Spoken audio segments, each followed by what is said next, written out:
16 জুলাই কোটা সংস্কার আন্দোলন চলাকালে শিক্ষার্থীদের বিক্ষোভে পুলিশের গুলিতে নিহত হন রংপুরের বেগম রোকেয়া বিশ্ববিদ্যালয়ের শিক্ষার্থী আবু সাঈদ। কিন্তু ভিডিও শেয়ারিং প্ল্যাটফর্ম টিকটকে সম্প্রতি পটুয়াখালী ৩ আসনের সাবেক সংসদ সদস্য গোলাম মাওলা রনির নাম নিয়ে একটি ভিডিও প্রচার করা হয়। সেখানে দেখানো হয় গোলাম মাওলা রনি বলছেন, আবু সাঈদ মারা যায়নি, ফ্রান্সে আছে। ডক্টর মোহাম্মদ ইউনুস তাকে ফ্রান্সে পাঠিয়ে দিয়েছে। বাংলাদেশের তথ্য যাচাইকারী প্রতিষ্ঠান রিওমার স্ক্যানার বলছে, আবু সাঈদকে নিয়ে প্রচার করা এই ভিডিওটি সত্য নয়, কারসাজি করে এটি বানানো হয়েছে।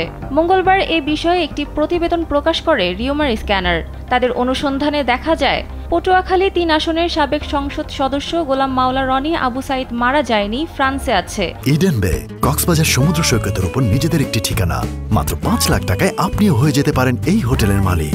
ডক্টর ইউনুস তাকে ফ্রান্সে পাঠিয়ে দিয়েছে শীর্ষক কোনো মন্তব্য করেননি, বরং গোলাম মাওলা রনির ভিন্ন একটি মন্তব্যের ভিডিও ক্লিপের সঙ্গে আবু সাঈদ জীবিত গোপন তথ্য ফাঁস হয়ে গেল গোলাম মাওলা রনি শীর্ষক বাক্য বসিয়ে ডিজিটাল প্রযুক্তির সহায়তায় সম্পাদনার মাধ্যমে আলোচিত ভিডিওটি তৈরি করা হয়েছে।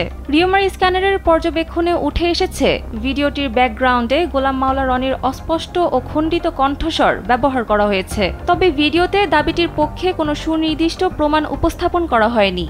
কোনো নির্ভরযোগ্য সূত্রেও গোলাম মাওলা রনির এ ধরনের মন্তব্যের অস্তিত্ব পাওয়া যায়নি। তাছাড়া তার ভেরিফাইড ফেসবুক পেজ এবং ইউটিউব চ্যানেলেও আবু সাঈদকে নিয়ে এমন কোনো মন্তব্যের সন্ধান মেলেনি। বরং গত 16 জুলাই তার ফেসবুক পেজে একটি পোস্টে আবু সাঈদকে শহীদ হিসেবে উল্লেখ করেছেন তিনি।